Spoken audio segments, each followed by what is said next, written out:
changed on their IDs.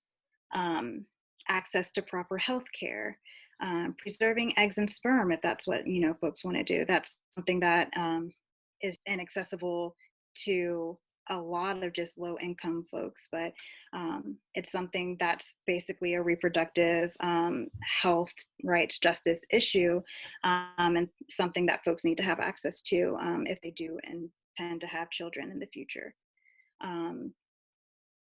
Talking about imprisonment in trans bodies, what that looks like when trans folks are often put in prison or jail within like gender populations that are not their the gender that they identify with, and what that looks like. Or how we see it handled a lot is just to put folks in solitary confinement, which is its own kind of torture, right?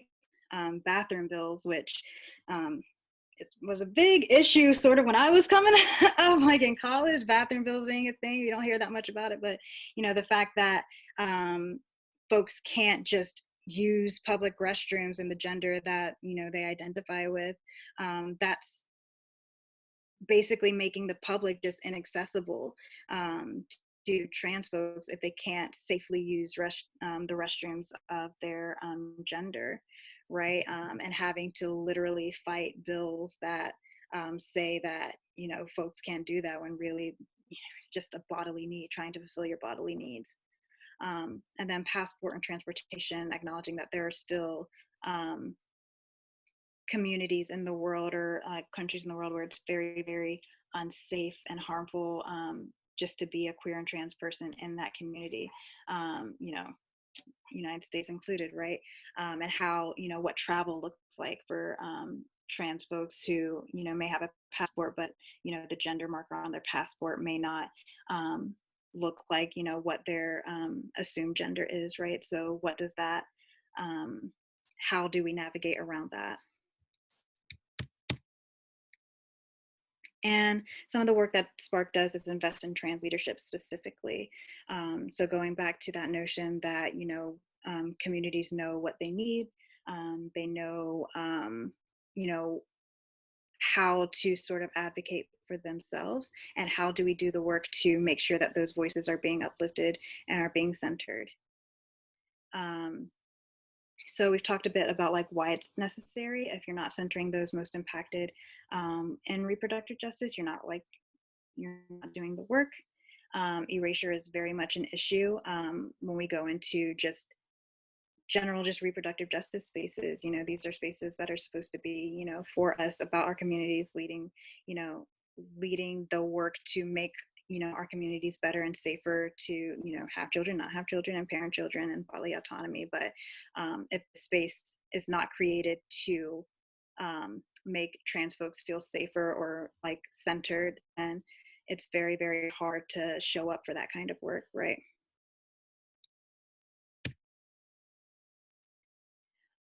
So yeah, it's very, very important to invest and empower trans folks.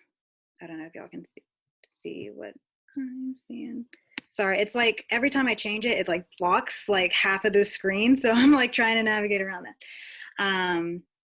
So it's very important that we invest and empower trans folks. So how we have, Spark has our Trans Leadership Initiative, which is basically an organizing initiative where we center trans folks in reproductive justice. We intentionally create space for trans folks to come together and talk about and strategize around issues that impact them the most, by cultivating communities and bridging the gap between like the quote unquote mainstream reproductive justice movement. It's really weird to say mainstream reproductive justice movement, because RJ is still sort of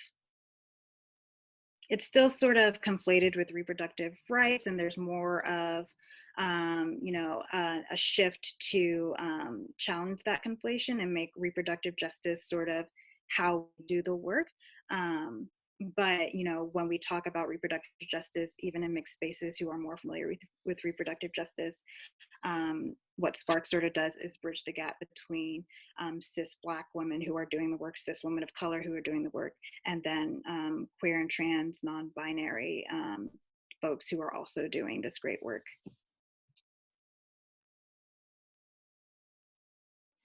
And then speaking a bit to our strategies, so building new leadership for marginalized communities and educational programs designed to shift culture. As I've mentioned before, it's informed by our location in the South, where progressive agendas are often under assault by conservative opposition. So yeah, Spark, we try to do a lot of like just policy work and working with legislators and decision makers to shift policy in the South. And not gonna lie, it's very hard to do that kind of stuff in the in the South, in the state of Georgia.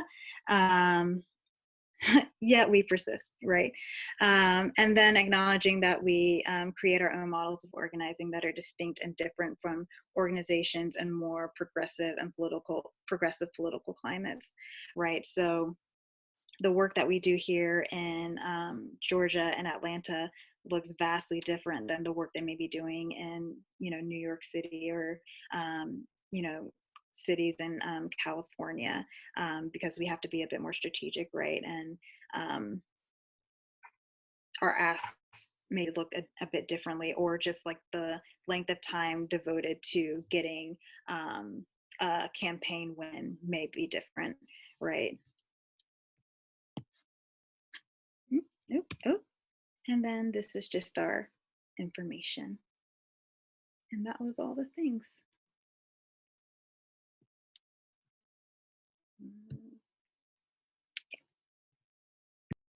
Yay. Okay, cool. Great.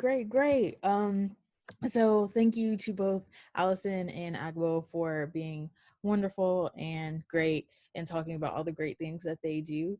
I just wanted to open the floor or the line to questions that folks may have. But yeah, so like if you have questions about anything we said, questions about how to get involved, or like, yeah, it's just like general questions, feel free to ask.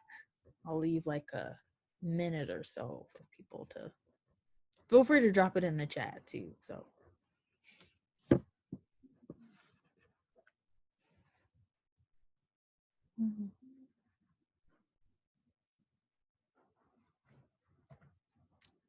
KKK.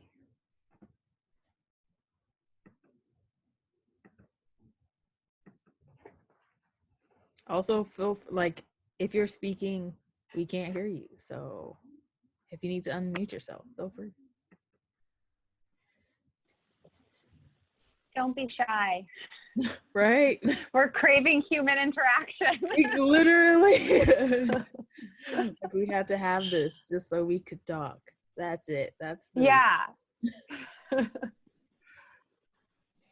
And you can also just share experiences, like questions, experiences, just like have this link to the work you do. So I see one question: what's the next step and collective plan of action? For which, like, is that for Stop the Swap or is that for like RJ work? I think it's just like in general from this call for the collaborative between EJ and RJ. I know you have that form, so that segues nicely. Yes. So I guess I'll let y'all like filter questions into the chat as y'all see fit. But the main question I wanted to ask you guys is, after hearing us speak, after us talk, and of course presenters can answer this too, but like after hearing us speak and talk about like the nexus of our movement, how has that like altered how you see a sustainable movement, like not a sustainable movement but sustainable society? Like when someone says like, I want to raise my kid in a healthy environment, or if someone's like, I really care about healthy environments, like how has this conversation either expanded or informed like what you think that looks like? And let me put that in the chat. Oh, and as for this collaborative, that is, I'm gonna send out a survey of like, what folks are like, a report back of what folks are getting from this call, what folks are thinking about. And then I was going to strategize that way as far as like if folks really want to get involved with Stop the Swap, of course going forward with that. But yeah, it's more so like opening up the space for folks to raise concerns or be like, I really want to be a part of this. And then basically putting those people into a group so that way we can be strategic with what we go forth with. Yeah. And we have, from our perspective, like I'm just really excited to work more with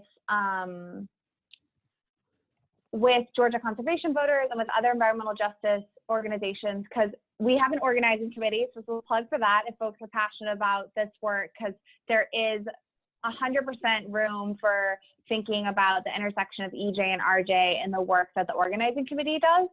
The other thing is that we are establishing reproductive justice commissions that are going to be autonomous bodies working with the city council to address